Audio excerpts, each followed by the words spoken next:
Tidak akan bergetar hati yang tidak ada cinta.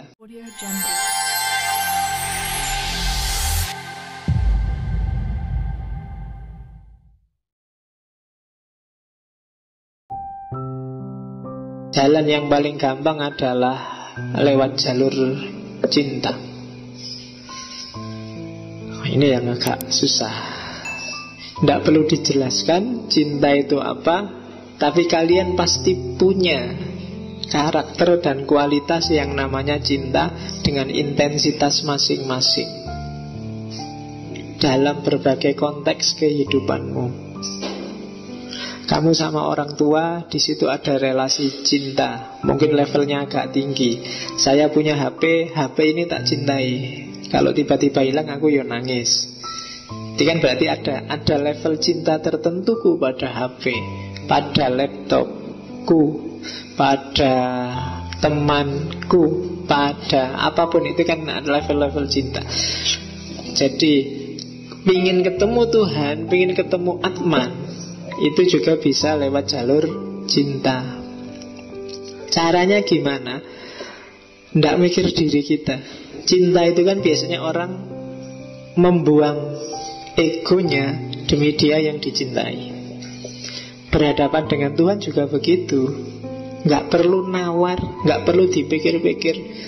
Allah nyuruh kita sepertiga malam, Allah nunggu kita. Tidak usah dipikir.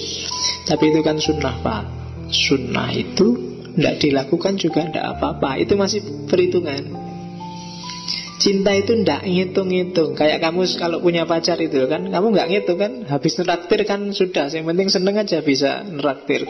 Kamu kan nggak mikir, pulang terus ditulis hari ini 25.000. Nah, misalnya kamu kan nggak mikir itu. Kalau masih ada itu, masih perhitungan, masih dagang, belum cinta. Kalau cinta nggak mikir itu, nggak mikir balasan.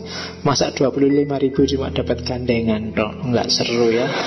Misalnya, loh, itu namanya dagang. Jadi kalau cinta nggak mikir ke sana. Kalau dapat ya syukur, nggak dapat ya. Oke. Jadi memuja Tuhan dengan segenap kemampuan, tapi tulus. Makanya kalau di Islam ya ikhlas. Nyawanya cinta itu keikhlasan. Yang bahasa Indonesianya adalah ketulusan. Manifestasinya kalau yang di Hinduisme, yang di Bhakti Yoga, itu yang pertama mencintai Tuhan dengan setulus hati. Yang kedua mencintai dalam kehidupan. Maksudnya apa? Hidup kita modusnya harus modus cinta terhadap apapun. Yang ketiga mencintai dia, mencintai hal lain karena dia. Dan yang keempat mencintai dia tanpa pamrih. Tulus itu awalnya, tanpa pamrih itu akhirnya. Di awal tulus itu berarti bersih, dan di akhir tanpa pamrih berarti tidak ingin imbalan apa-apa selain keridhaan yang dicintai. Asal engkau rela, cukup sudah. Itu kalau dalam agama. Asal Allah ridho, makanya kan ilahi anta maksudi waridoka matlubi. Asal kamu ridho ya Allah, aku ngantuk-ngantuk tak belain sholat, ndak apa-apa wis. Capek-capek tak antar jemput, ndak apa-apa wis. Kan gitu. Asal pacarnya seneng, asal Allah ridho. Nah, memuja ke atas, tapi secara horizontal modusnya juga harus modus cinta. Modus cinta itu ya hidupmu berhadapan dengan apapun, kalau bisa landasannya cinta. Kalau hari ini itu landasan paling ketara kan landasannya ekonomi, untung rugi. Kamu mikir kamu dapat apa sih, berapa yang kamu berikan dan berapa yang kamu dapat. Kalau itu bukan cinta. cinta itu kamu tulus, berikan semampu yang kamu berikan. Ada balasannya atau tidak ada balasannya, nggak masalah. Kalau Allah nyuruh sholat jamaah karena kamu cinta padanya yang nyuruh kamu sholat jamaah, nggak usah mikir 27 apa 26 apa 25. Itu cinta. Kan kamu sering kan negosiasi sama Allah gitu. Ya Allah, wah, wiridan aja kan kamu pakai tasbih 33, pas 33. Emangnya kalau dibonusi 1, 2 apa enggak bisa? Sudah pas Pak, itu sudah nggak bisa ditawar. Ya kan? Ada nggak yang kemana-mana bawa tasbih cetekan itu yang ada itu? Subhanallah, subhanallah, 2200, kurang 250 lagi. Tapi sambil wiridan, sambil nonton TV, sambil ngapain, ya enggak nyambung. Kehilangan gunanya wirid. Oke. Makanya di situ disebut ada 3 cara, ada 3 pendekatan untuk mencintai Allah. Yang pertama apa? Japam, bahasa sananya. Di Islam namanya wirid. Apa sih fungsinya wirid? Internalisasi, mengenali Tuhan yang ada dalam dirimu, maka kamu panggil terus. Maka di Islam kan kamu disuruh berdoa sesuai Asmaul Husna, sesuai kebutuhanmu. Kalau ingin membangkitkan jiwa penyayang dalam dirimu, berbanyak ya Rahman, ya Rahim. Dia sudah ada dalam kualitas dirimu. Karena Allah itu bagian kecilnya ada dalam dirimu, kayak sinarnya matahari yang memancar dari matahari. Japa mantra wirid itu menyebut namanya terus menerus. Ya kan? Kalau kamu pengen gagah, ya pengen kuat, ya sebut aja ya Qawi, ya Matin, dan seterusnya. Pengen membangkitkan rahasia-rahasia kelembutan dalam dirimu, ada ya Latif.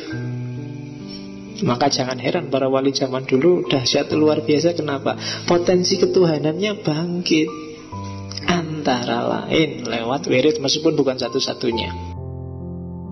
Kayak kamu itu loh, kalau sedang jatuh cinta,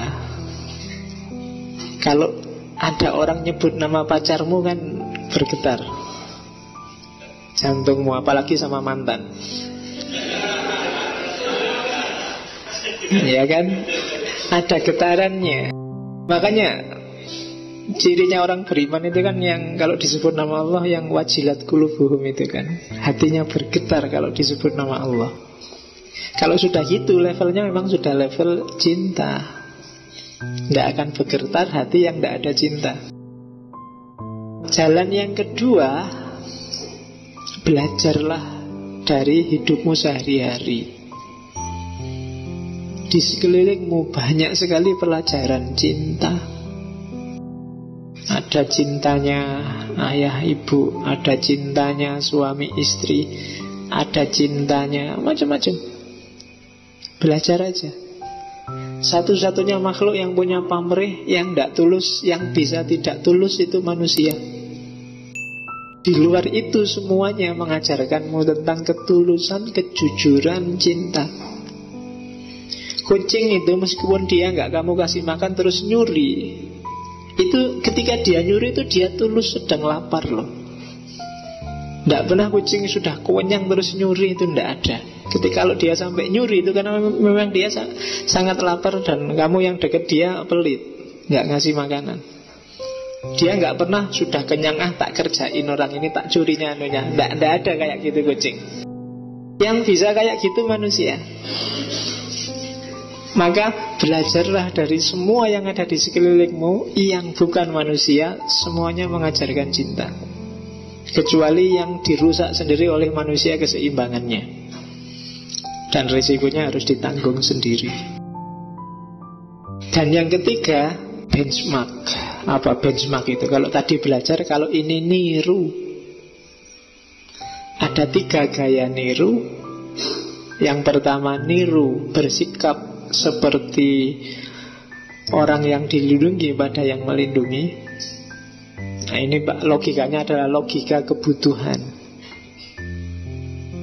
Jadi proyeksikan, sadarilah bahwa kamu itu butuh Allah. Maka jalanmu untuk mencintai Allah lebih cepat. Wah, kalau nggak ada Allah, kelihatannya nggak mungkin aku masa depanku cerah. Wah, kalau nggak ada Allah, susah aku cari istri. Wajahku kayak gini pas-pasan juga, apa-apanya nggak ada yang unggulan. Nah, ini kalau nggak ditolong Allah, nggak laku-laku aku ini. Nah, butuh kan? Kalau butuh, kamu cintanya lebih cepat. Jadi jalan pertama itu, sadarilah bahwa kamu butuh Allah. Sikap orang yang dilindungi pada yang melindungi, orang yang ditolong pada yang ditolong.